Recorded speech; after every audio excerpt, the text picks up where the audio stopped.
Awal episode akan memperlihatkan flashback di saat Bahtera kehilangan kapal Exodus. Tentu saja Bahtera sangat sekarat, dikarenakan sumber tenaga listriknya sempat mati total. Tetapi perlahan, sumber listriknya kembali menyala, meskipun belum sepenuhnya. Meski mesin pembersih oksigen sempat mati juga, rupanya masih ada manusia yang hidup. Ken menjadi orang pertama yang disorot. Ia baru siuman dari pingsannya karena hampir kehabisan oksigen. Ken berusaha bangkit, hendak mencari orang lain yang selamat. Singkat cerita, Ken berhasil menemukan seseorang bernama Wick, bagian dari teknisi sekaligus asisten dari Sinclair. Ken mengambil dongkrak untuk mengeluarkan tangan Wick, lalu mereka berdua kembali mencari orang yang selamat. Bahtera menjadi tempat yang mengerikan, seperti kapal hantu. Tak lama kemudian, mereka menemukan sekelompok orang yang hampir kehabisan nafas dan mendapatkan pertolongan dari mereka berdua. Setelah menemukan orang-orang yang selamat itu, Ken terpikir mengapa tiba-tiba pembersih oksigennya tiba-tiba menyala. Terlebih lagi udara di tempat itu terasa lebih dingin. Wick yang profesinya sebagai teknisi menyatakan pembersih oksigennya bisa nyala kembali karena ada yang mengaktifkannya secara manual, tepatnya di stasiun pemantau bumi. Yang artinya pasti ada orang lain yang selamat, dan orang itu sengaja mengaktifkan kembali pembersih oksigennya. Beberapa saat kemudian, Ken, Wick, dan orang-orang yang mereka tolong sedang dalam perjalanan menuju ke stasiun pemantau bumi. Akan tetapi ternyata jalan ke sana buntu dikarenakan ada bagian lorong yang runtuh. Meski begitu, Ken masih bersikeras ingin mengetahui siapa yang selamat dan berada di sana. Lalu Wick mengubah saluran speaker yang ada di setiap dinding Bahtera menjadi sistem komunikasi. Alhasil, Ken bisa berbicara dengan seseorang yang berada di ruang pemantau bumi, yang ternyata adalah Tello dan Sinclair. Mereka berdualah yang sudah memulihkan pembersih oksigennya.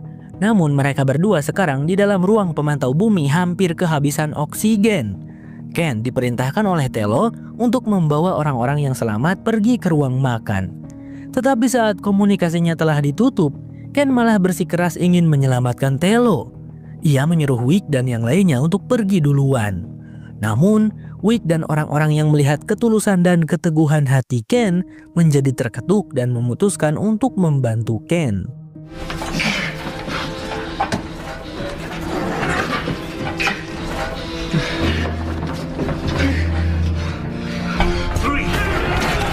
Untung saja Ken dan kawan-kawan berhasil menyelamatkan Tello dan Sinclair tepat waktu.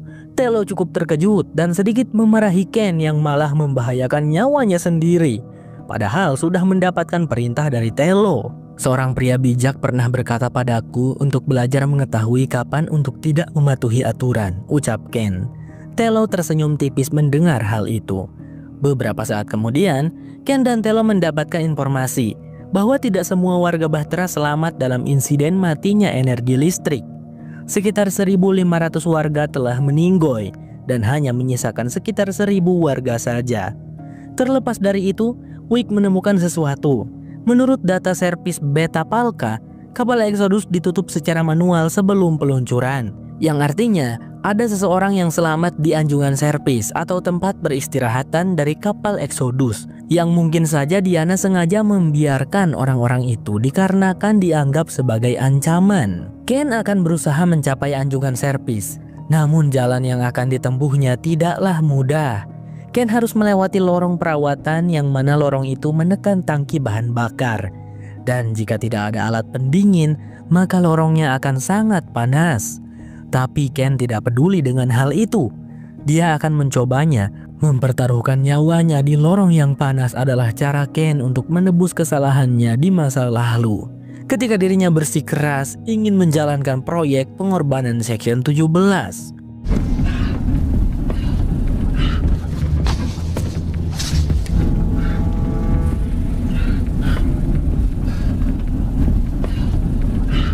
Dan ya, usahanya tidaklah sia-sia.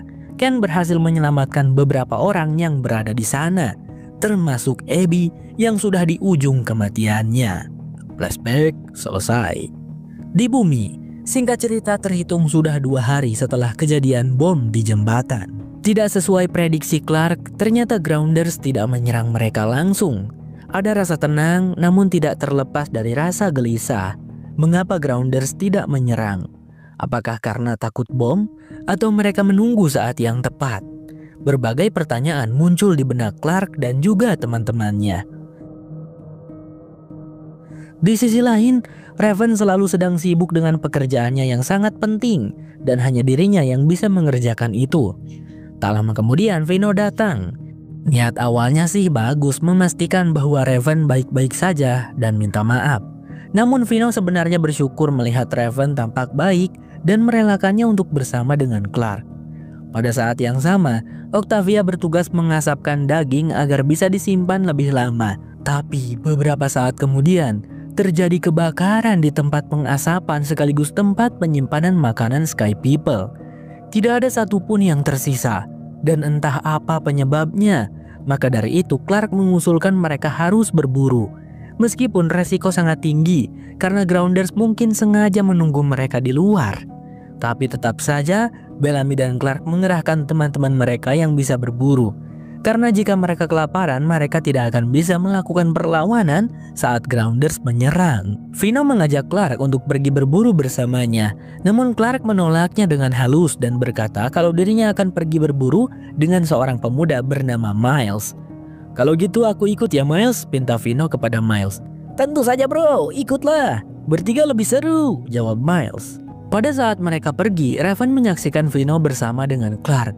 Meskipun ia sudah memutuskan hubungannya dengan Vino dan berkata rela Vino bersama dengan Clark, tetap saja dalam hati kecilnya Raven masih merasakan kesedihan.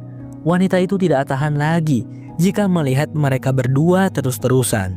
Raven pun berkemas dan memutuskan akan pergi dari camp Sky People. Tapi saat hendak pergi, Bellamy datang menghentikannya. Dia memberi sedikit motivasi agar Raven tidak terpengaruh oleh rasa sakit hatinya. Raven adalah wanita yang tangguh dan pintar. Kepintarannya itu sangat berguna untuk kelangsungan hidup teman-temannya. Sementara itu di hutan, Clark, Vino, dan Miles nampak sedang mencari jejak babi hutan. Namun jejaknya terlihat seperti buatan, yang artinya bukan mereka yang sedang berburu, melainkan mereka yang sedang menjadi buruan. Tiba-tiba, dua anak panah melesat menancap di tubuh Miles. Saat Clark dan Vino akan kabur, mereka langsung diserang Grounders, dan salah satu dari Grounders itu adalah Anya. Anya dan kawan-kawan tidak langsung membunuh Vino dan Clark, mereka malah membawa kedua sejoli itu. Singkat cerita, Clark dan Vino dibawa ke sebuah gudang. Rupanya Anya ingin Clark mengobati asistennya yang masih seorang gadis kecil, karena tabib mereka yaitu Lincoln telah kabur. Sehingga mereka terpaksa membawa Clark, dan jika Clark tidak bisa menyelamatkan asisten Anya, maka ancamannya adalah Vino akan dibunuh. Di sisi lain, Monty sedang memeriksa black box kapal Exodus, mencari tahu apa yang sebenarnya terjadi sehingga menyebabkan kapal Exodus meledak begitu saja. Dalam log data terdengar sebuah intervensi yang ia temukan. Dengan kata lain, ada sesuatu yang merusak sinyal kapal Exodus dan menyebabkan sistem navigasinya kacau, sehingga akhirnya meledak. Tak lama dari itu, para pemburu sudah kembali ke camp. Namun Vino dan Clark tidak ada, sehingga membuat Raven menyangka bahwa mereka berdua sedang bermesraan di sebuah tempat yang tak ada seorang pun mengetahuinya. Semakin sakitlah hatinya Raven. Pada saat yang sama, Clark berusaha mengobati asisten Anya, sebut saja Nini. Gadis kecil itu mengalami pendarahan di dalam tubuhnya akibat terkena gelombang ledakan bom di jembatan. Nini yang awalnya hanya kesulitan bernafas, kini sudah tidak bisa bernapas dikarenakan paru-parunya penuh dengan darah. Sehingga Clark melakukan tindakan semacam intubasi yang mengharuskan dirinya mengeluarkan darah dari tubuh Nini. Upaya Clark itu berhasil, meskipun di akhir ia dan Vino harus kena hajar oleh Anya yang berburuk sangka kalau tindakan Clark itu membahayakan Nini. Beberapa saat kemudian kesalahpahaman sudah diluruskan dan Nini sudah bisa bernapas dengan normal. Akan tetapi suhu tubuh gadis itu menjadi panas. Menurut Clark, Nini sekarang mengalami keracunan darah, sehingga gadis itu membutuhkan transfusi darah. Tetapi tidak ada peralatan memadai untuk melakukannya. Meski begitu, Clark tidak kehabisan akal. Ia akan mencoba melakukan transfusi darah menggunakan kanula yaitu semacam jarum suntik yang berongga. Lalu ia mengambil darah Vino untuk diberikan kepada Nini. Namun sayangnya, ketika Clark sedang berusaha mencari pembuluh darah di tangan Nini, gadis kecil itu malah menghembuskan nafas terakhirnya. Nini tidak berhasil diselamatkan oleh Clark. Dan sesuai perjanjian di awal, Anya akan membawa Vino untuk dibunuh.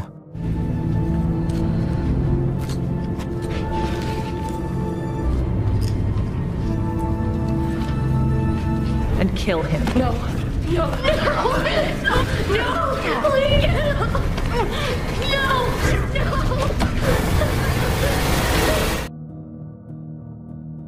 Di camp, Bellamy dan kawan-kawan menjadi khawatir kepada Clark, Vino, dan Miles yang belum juga kembali. Pada akhirnya, Bellamy, Monty, Raven, dan yang lainnya memutuskan untuk melakukan pencarian. Syukurnya Raven sudah selesai membuatkan walkie-talkie yang bisa mereka gunakan untuk berkomunikasi satu sama lain. Pada saat yang sama, Clark masih berada di gudang bersama salah satu anak buah Anya. Mereka sedikit berbincang. Dan anak buah Anya itu menawarkan Clark untuk bergabung dengan Grounders. Karena katanya besok pagi semua teman-temannya Clark dipastikan sudah mati. Karena dukun kami sudah pergi, alangkah baiknya kau menggantikannya. Tapi kalau tidak mau pun kami tinggal membunuhmu, ujar Grounders itu. Namun Clark tentu tidak mau menerima tawarannya. Di saat pria itu lengah, Clark dengan cepat melumpuhkannya dan menyabet leher si Grounders dengan sebuah pisau sampai dia meninggoy. Setelah itu Clark kabur ke dalam hutan sejauh mungkin. Sedangkan Bellamy, Raven, dan Octavia juga berada di hutan. Mereka berpencar sampai akhirnya menemukan Miles yang tengah sekarat.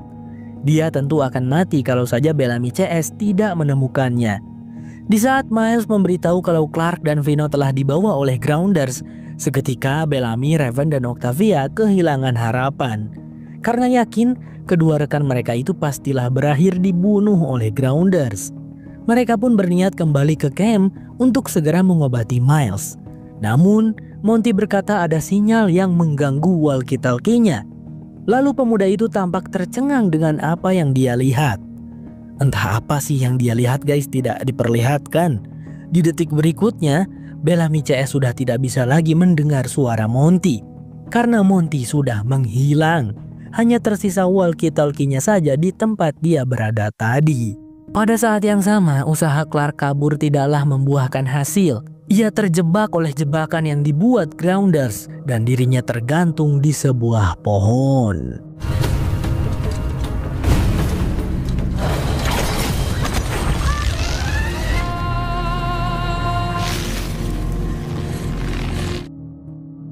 Di dalam ruang utama Bahtera yang penuh keputusasaan, para warga yang tersisa berkumpul. Wajah-wajah yang dulunya penuh harapan, kini dipenuhi rasa takut. 51 jam, itu waktu yang tersisa sebelum kehidupan mereka di ruang angkasa berakhir. Tidak ada jalan keluar, tidak ada lagi harapan. Di sana Telo berbicara di depan semua orang. Kita sudah melakukan segalanya, semua simulasi, semua perhitungan, semua harapan. Semuanya telah dicoba. Namun kenyataannya, dalam 51 jam, kehidupan kita di Bahtera ini akan berakhir, ucap Telo. Di antara warga yang hadir, seorang wanita bertanya, apa yang harus kita lakukan sekarang, Kanselir? Kemudian Telo menatapnya dan menjawab, lihat ke dalam diri kalian, temukan kedamaian kalian sendiri. Jangan biarkan rasa takut menguasai kita. Mungkin artinya adalah Telo meminta para warganya untuk pasrah dan berdamai dengan nasib mereka yang akan menghadapi kematian. Daripada harus takut dan kepanikan, lebih baik menjalaninya dengan ikhlas dan rela. Karena tak ada apapun lagi yang bisa mereka lakukan. Telo juga mempersilahkan para warganya untuk menghabiskan semua persediaan makanan di Bahtera sebelum mereka semua mati, agar tidak mubazir. Tetapi di situ Ken tidak ingin menyerah. Dia akan tetap mencari solusi lain untuk bisa memulihkan Bahtera. Di bumi, tepatnya di Camp Sky People, Bellamy dan kawan-kawan sedang bersiap untuk melawan kedatangan para Grounders. Mereka berjaga di setiap sudut dan memasang ranjau di mana-mana. Di sisi lain, Clark dihadapkan lagi dengan Anya yang bersiap akan membunuhnya. Tak lama kemudian datang seseorang yang mungkin memiliki posisi yang sama seperti Anya. Dia adalah Tristan yang akan membantu Anya untuk menyerang camp Sky People. Jadi sepertinya kaum Grounders ini terbagi menjadi beberapa klan atau apa gitu. Karena Tristan ini baru muncul gitu dan dia membawa banyak bala bantuan. Saat si Tristan ingin membunuh Clark, tiba-tiba muncul sinyal api yang mengartikan banyak Reaper yang siap menyerang mereka. Reaper adalah orang-orang kanibal buas tak berperi kemanusiaan. Mereka akan memangsa para Grounders atau siapapun yang ditemui. Karena adanya sinyal api, Anya dan Tristan bergegas pergi ke sungai. Lalu datanglah anak buahnya Anya yang siap membunuh Clark. Catch up.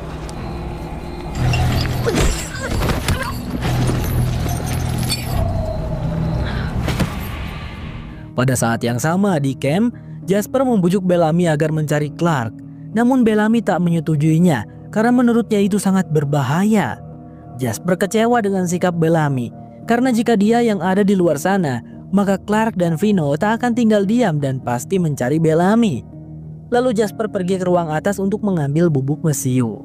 Beberapa saat kemudian, di saat tidak ada siapapun di lantai bawah pesawat, Murphy datang untuk membunuh Miles dengan membekapnya. Dan tanpa disengaja, Jasper melihat kejadian itu. Murphy merasa terancam karena jika Jasper sampai memberitahu Bellamy, tamatlah riwayatnya. Jasper berusaha menghubungi Bellamy melalui walkie-talkie tapi ketahuan. Sehingga dirinya dipukul sampai pingsan, lalu pintu pesawatnya pun ditutup. Jasper dies! Di sisi lain, Clark ternyata tak meninggal. Dia dibawa ke suatu tempat yang di sana ternyata ada Vino. Rupanya orang yang menyelamatkan mereka adalah Lincoln. Jadi di saat Vino dibawa tadi oleh anak buahnya Anya untuk dibunuh, Lincoln datang menyelamatkan Vino, membunuh anak buah Anya, lalu menyamar dengan memakai pakaian anak buah Anya. Namun situasi mereka tak cukup aman, karena Anya sekarang pasti sudah mengetahui kalau Clark dan Vino masih hidup. Alhasil mereka harus berlari dan memasuki sebuah terowongan yang di dalamnya terdapat para Reaper. Kenapa harus masuk ke sana? Karena Anya, Tristan, dan pasukan Grounders dipastikan tidak akan mau masuk ke dalam terowongan tersebut.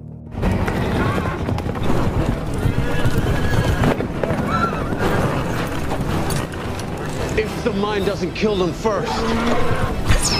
Lincoln! Kembali ke Bahtera, Abby dan asistennya yang bernama Jackson sedang mengoperasi seorang anak korban ledakan bom di Anna. Akan tetapi, kondisinya sungguh kritis. Terlebih lagi karena sebagian besar persediaan medis mereka di bawah kapal Exodus, sehingga obat epinefrin pun tak ada. Alhasil anak itu tak bisa diselamatkan. Ya, tapi kalau diselamatkan pun buat apa? Untuk mati dalam 51 jam.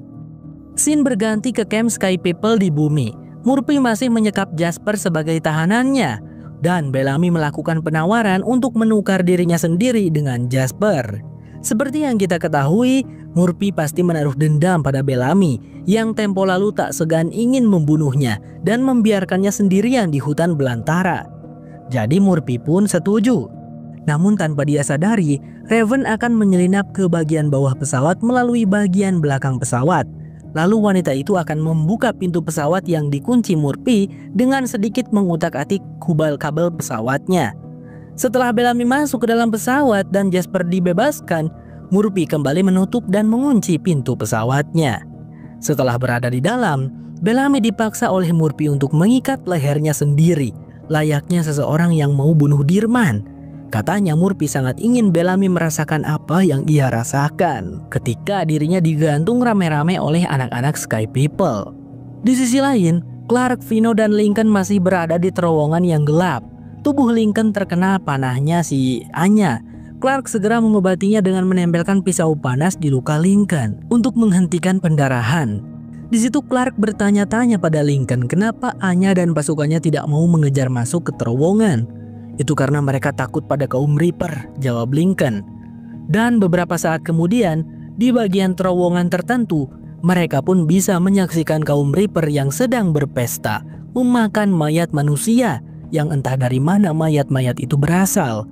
Begitu banyak, dan disimpan di sebuah kereta dorong untuk bergiliran dimakan. Satu-satunya jalan yang bisa membawa Vino dan Clark sampai ke camp adalah dengan melewati para Reaper itu. Maka Lincoln akan mengalihkan para Reaper agar mengejarnya. Sedangkan Vino dan Clark bergegas berlari. Kenapa Lincoln mau berkorban untuk mereka berdua? Ya tentu saja karena Lincoln ingin Octavia selamat. Setelah sampai di camp, Lincoln menyuruh Clark dan Vino untuk membawa Octavia dan semuanya pergi ke sebuah tempat yang aman agar tidak diserang oleh pasukan Groundersnya Tristan.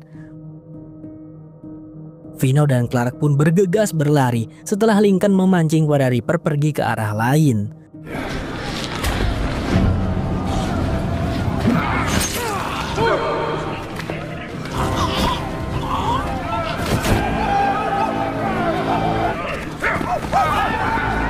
Tapi, keduanya harus berhadapan dengan satu Reaper yang mengejar.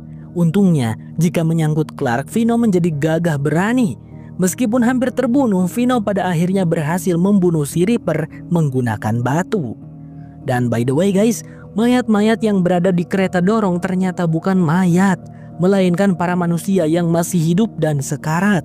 Sepertinya sengaja tidak dibuat mati agar dagingnya tidak membusuk. Betapa mengerikannya. Balik lagi ke Bellamy, Raven masih membutuhkan waktu untuk membuka pintunya. Dan ia tak sengaja berteriak saat tangannya tersetrum, sehingga membuat Murphy mengetahui keberadaan Raven. Alhasil, Murphy menembakkan senapannya secara ngasal ke bawah, sampai pelurunya habis. Mengetahui dirinya sudah tidak punya senjata, Murphy tanpa pikir panjang langsung saja menggantung Bellamy. Untungnya tak butuh waktu lama, Raven pun berhasil membuka pintu pesawat. Jasper, Octavia, dan yang lainnya bergegas masuk untuk menyelamatkan Bellamy. Tapi Murphy naik ke ruang atas untuk menyelamatkan diri dari amukan massa. Ia pun memblokir pintu palkanya sehingga tidak ada yang bisa masuk. Meski begitu, Bellamy yang sudah jag-jag dan penuh emosi berusaha mendobrak pintu tersebut. Pada saat yang sama, Clark dan Vino sudah dekat dengan camp. Untuk sesaat mereka sedikit berbincang. Di situ Vino mengungkapkan kalau dirinya akan memilih Clark dan memperjuangkannya dibanding Raven. Di waktu yang tak begitu tepat, Vino menyatakan cinta pada Clark. Tapi Clark menolaknya karena katanya ia terlanjur sakit hati. Tiba-tiba terdengar suatu ledakan dari camp. Dan ternyata siapa yang menyangka Murphy meledakkan bagian belakang pesawat untuk membuat jalan keluar. Bellamy dan kawan-kawan pun tak bisa mengejarnya. Biarkan saja, cepat atau lambat dia akan mati oleh Grounders, ujar Bellamy. Terlepas dari itu, Jasper sangat berterima kasih pada Bellamy. Ia terharu karena Bellamy tadi dengan berani mempertaruhkan nyawa menggantikan dirinya dari cengkraman Murphy. Beberapa saat kemudian, Clark dan Vino sampai ke camp. Mereka langsung menyuruh para anggota Sky People berkemas karena mereka harus segera pergi dari tempat ini. Kaum Grounder sedang menyusun rencana untuk membantai mereka. Dan kabar buruknya adalah Anya telah meminta bantuan dari kaum Grounders yang lain yang dipimpin oleh Tristan. Sesuai arahan dari Lincoln, mereka akan pergi ke timur menyeberangi laut. Di sana terdapat sebuah klan yang bisa membantu mereka. Tetapi Bellamy tak setuju dengan ide itu karena menurutnya di luar sana tidaklah aman.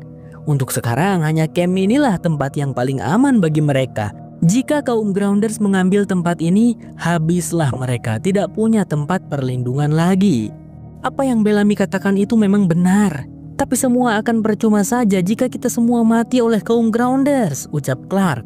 Meskipun sempat setuju dengan pendapat Bellamy, anak-anak akhirnya lebih mendengar Clark. Mereka bergegas berkemas dan akan pergi dari camp tersebut. Tetapi tak lama dari itu, Raven muncul di pintu gerbang dengan keadaan terluka karena tembakan Murphy. Raven kan masuk dari belakang bagian pesawat guys. Kira-kira denahnya kayak ginilah. Scene kembali menyorot Bahtera, di mana diperlihatkan Kanselir Telo yang sedang menonton video masa kecil Wells dan Clark. Pria itu tersenyum sendu karena sangat merindukan sang anak.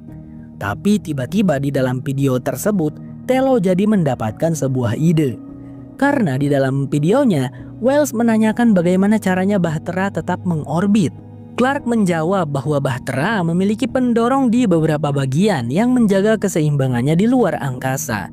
Jawaban itu sederhana, tapi cukup untuk membuat Telo terdiam dan berpikir. Beberapa saat kemudian, ia pergi menemui Ken, Abby, dan Sinclair yang masih berupaya untuk menyelamatkan Bahtera. Langsung saja Telo mengutarakan idenya, yaitu menggunakan Bahtera untuk turun ke bumi. Meskipun itu adalah ide yang cukup gila, karena Sinclair memperhitungkan 95% dari Bahtera ini akan meledak saat masuk ke atmosfer. Tetapi menurut Telo, 5%-nya itu sudah cukup untuk menjadi harapan mereka. Sekarang lebih pilih mana? Mati begitu saja di angkasa kehabisan oksigen, atau mati saat berjuang untuk turun ke bumi? Aku sih lebih pilih mati saat berjuang, ujar Telo. Seketika itu juga, Ken, Sinclair, dan Abby setuju dengan rencana Telo. Ya, karena hanya 5% itulah satu-satunya harapan mereka semua untuk hidup. 200 bersambung.